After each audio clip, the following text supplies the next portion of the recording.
Hey guys, Andy and Spoken Label, my friend Linda Cosgriff. Straight over to Linda now. She's going to do quite an extensive selection of the poems from this book. And because some of them are very short, I've asked Linda to give me the page number so we can then talk about the actual memoir next to it. So take it away, Linda. Page 58. How to demean a person. Call a grown man boy, call a woman girl. Meant to encage them, it must enrage them.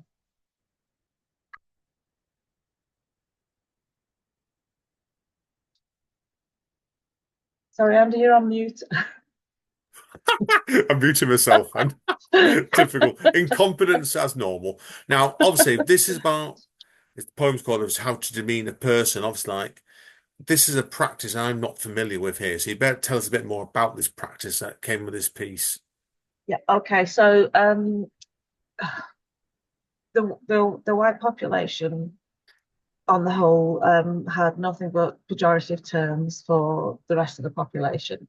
So men were called boys and women were called girls. So a maid would be your girl who worked for you. She could be 60, 70, but she was a girl. And I never liked it and I never did that. Yeah, that's understandable. Like I said, I know the book itself tells about your experience. You had maids, and didn't you?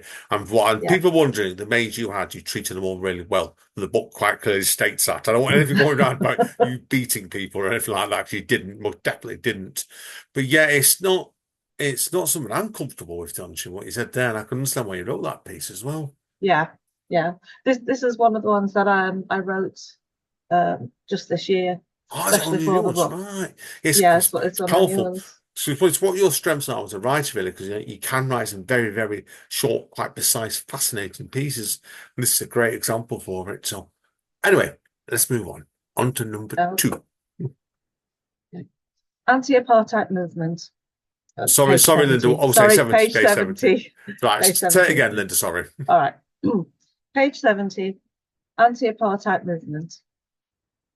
Crazy in love, they see through a fervid haze, raising unjust laws, passion scars, grazes, false. Oh, sorry, I read that wrong. Can I read it again?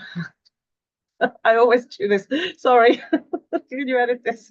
No, it's fine, it's fine. Go for it, Linda. All right. Go for Crazy in it. love. Oh, sorry.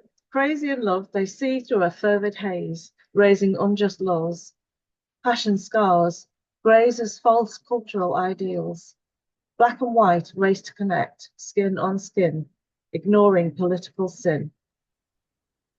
Thanks for that, Lindsay. Yeah, that's a difficult piece to read. I would have stumbled on that one as well. So it's, yeah, because I want you to explain to people this is a Cleve poem, and I've That's right. done these before, and they can be really, really tricky pieces to read. Now, Linda, you better tell people what a Cleve poem is first of all, just so they know. Okay, well, I'm just going to read from the book because I do explain it. It's a Yeah, fusion. It's a fusion of two vertical poems to make one horizontal poem. So the you can read it from side to side or from top to bottom, and there'll be slightly different poems, but it's all the same words. It's that yeah. simple. What made you want to do this poem? Tell us a bit more about the background of it. Okay, it was just because it was against the law for the races to connect sexually. You know, you couldn't get married. You certainly couldn't sleep with somebody of a different race. So that's what the poem was about. It's got a pun in the title, anti-apartheid movement. So basically, they're having sex. So it's against the law. You know, but people love each other. Skin color doesn't matter, does it? And it Yeah, shouldn't matter. So shouldn't. yeah, it was that's what apartheid was about. It was more than anything, it was just keeping the races separate. Um, Control mechanism, really. And for me, it it's yeah, absolutely, yeah, it's not something yeah. I approve of straight away. But it's and I think this is a great piece because I like the fact that you've done it as two separate stories and either side. It works Mm, really, really well. So yeah, great thank choice. you. Okay, on to poem number three now then. Okay. Well, this is actually I'm going to read two poems, one after the other, page 148 and 149. 1 second, I'll just get to that page. See, live on air, moving from page to page. Yes, got it. Go for it. Okay. Waiting to vote, 1994. Joy is a school gate, closed to waiting crowds, waiting for days, waiting for years, waiting for decades. Joy is an ordinary day, a sunny day, winter cool, a yellow felt, a dull asphalt, a land that does not know a once in a century change is about to ensue. I've waited for this for 90 years, grinned the man, and then he sang. The pencil is mightier than the gun. Q 12 hours, one stubby pencil, one cross, one exchange of power. Fantastic stuff. Indeed there. Now, this does need stating, obviously, because there is three in this sequence, but we're not going to actually read all three. But now, a lot of the book itself is a poem, then a bit of memoir prose. What made you want to break the form with this? Just because they were all variations on a theme. So it made sense to have the three poems together and then tell the story. I did try originally to do a poem and prose, poem, prose, poem, prose, but it didn't work. So Yeah, this one here, if people wonder with the book itself is there's a 4 page memoir with this, and this is quite lengthy. It's probably the lengthiest bit of prose in the book, actually, I I think. think so, yeah, Yeah, yeah. and that was obviously where you're talking about 1994 with the elections where you were at the time. And it's a staggering story. Do you think we look back at what we got in England, and this applies to America as well, how way our polls are run, stuff like this is terrifying. This it's a real nightmare story, this. Did you find when you're looking back at this, you think, good God? You mean the Yeah, queuing to vote yeah, and the all queuing that? to vote thing. Yeah, yeah. Yeah, no, it was a wonderful day. It was absolutely, it's one of the best days of my life. Knowing that we were a part of history, and real piece of history, and we were doing something that had never been done before in South Africa, which was all the races together queuing to vote. And yeah, it was a long wait, 12 hours, but it was worth every moment. I really, really wanted. We both did really wanted to vote on the first day because it was over 4 days the election. That's often the Um, point behind it because was really like you look at like it's been like the history of South Africa was like they weren't allowed to vote for, and that's what terrified me to read this. The yeah, hope was there, but people would have been terrified at the time. Was it going to be a rigged election or anything like that? Because they just didn't know, did they? no, we didn't know, but we were all very hopeful for the future. But the reason I included the second poem is because I experienced a really bizarre moment when I finally got in 12 hours later to vote. I honestly think I was expecting a quill or a fountain pen or something, a gold-plated pen, because it was such a monumental moment.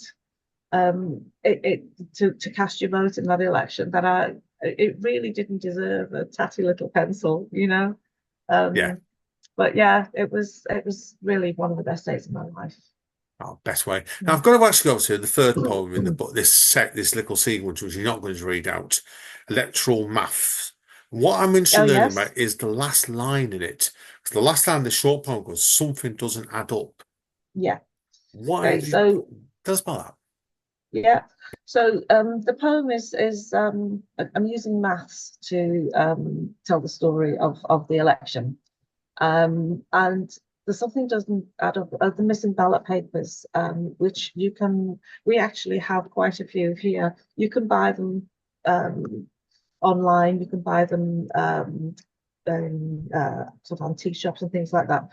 There were many, many missing ballot papers on the day of the election, which is why we were all queuing for so long to vote. And that's what doesn't add up. What happened to those ballot papers? How fair was that election, really? If there wasn't a ballot paper to vote on. So Yeah, that's what doesn't add up.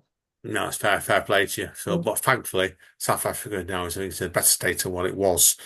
Although saying that, I'll tell you about a story I know after this better because I've had a South African writer on recently, and Uh, I've got a friend that's a writer that lives over there. She's told me some stories, so yeah. we'll come on to that afterwards. So, okay, on to poem number 4. Okay. Just-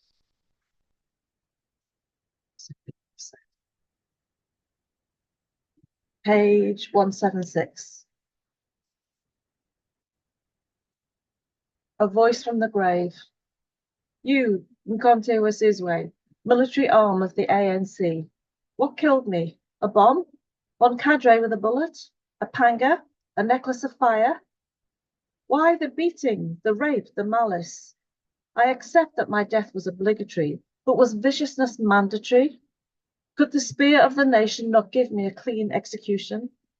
Was I complicit in your oppression, this economic migrant? I was quiet and white and here, a good woman doing nothing. Did my death kill apartheid? Did my death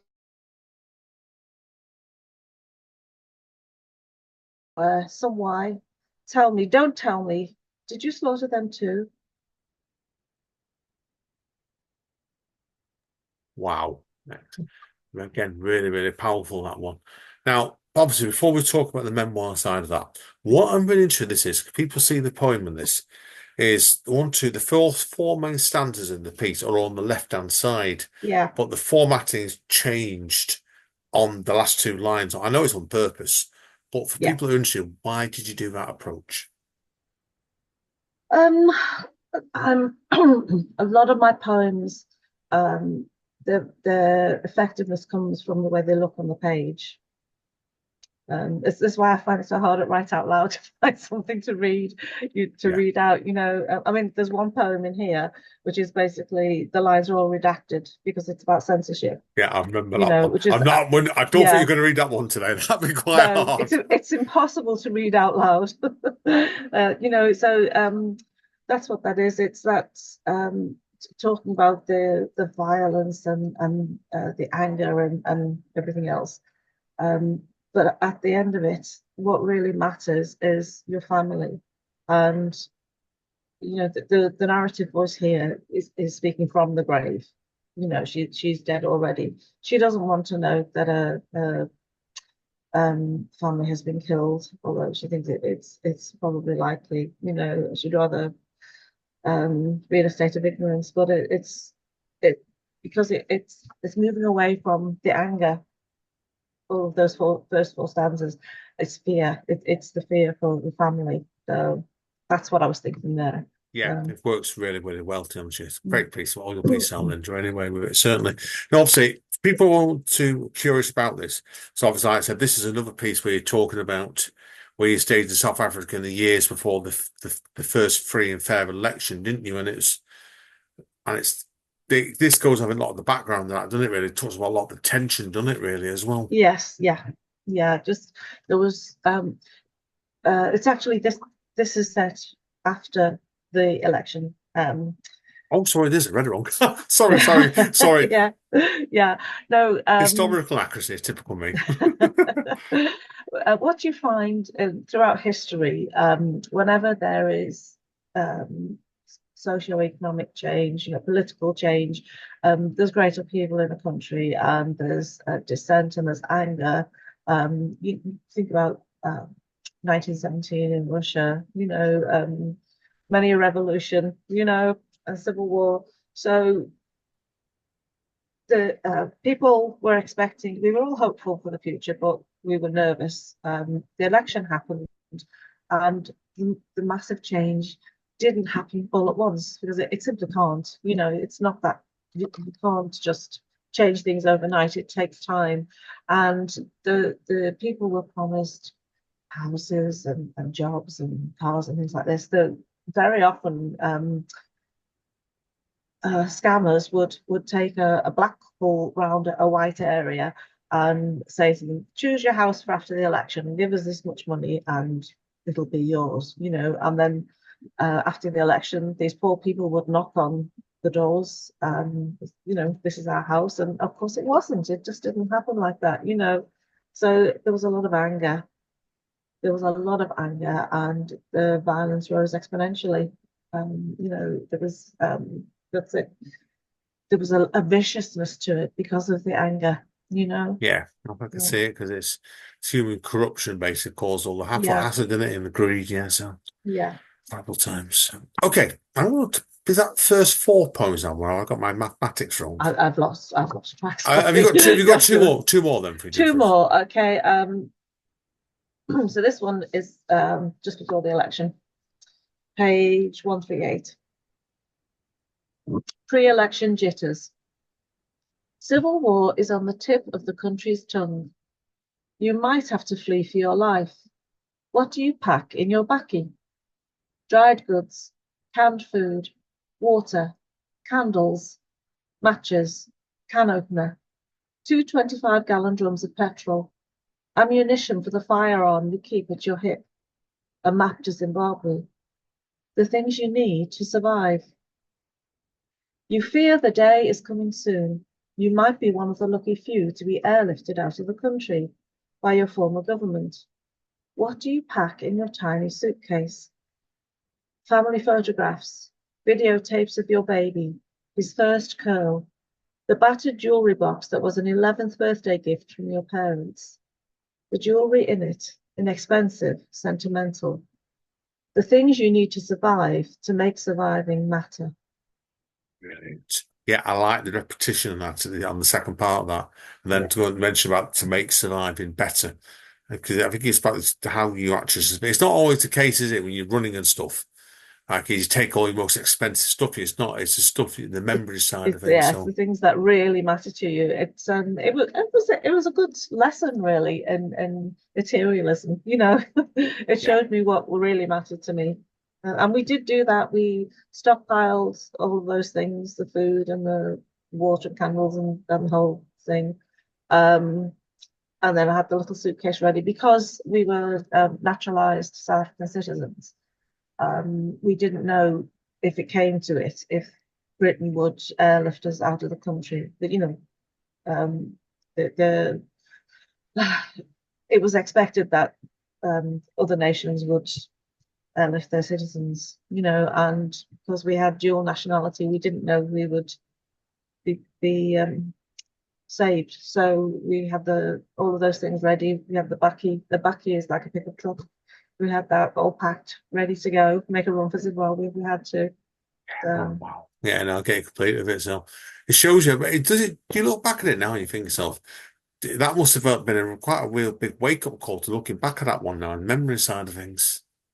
um, uh, yeah, I mean, that's one that just stick in my mind. It's one of my favorites from the collection. It's a brilliant piece, really. I love the attention Uh, to detail by thank all you. those list of items there. That real great example of showing and not telling you what the madness could have been round about then. So Yeah, yeah, yeah.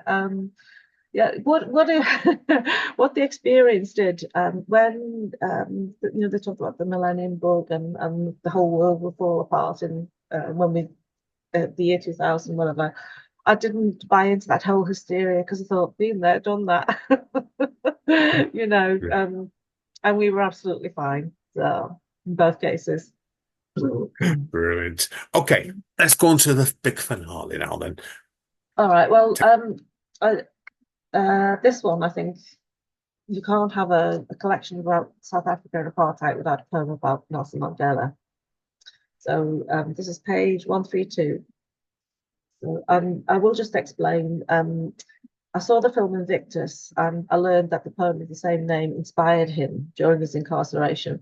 So that poem and Nelson Mandela inspired this poem. So 27 years, pariah, skin despised, hate made him a hero, love a living martyr. He forgave us for victory, for peace. Fated, Nobel Prize. Fated, noble, prized.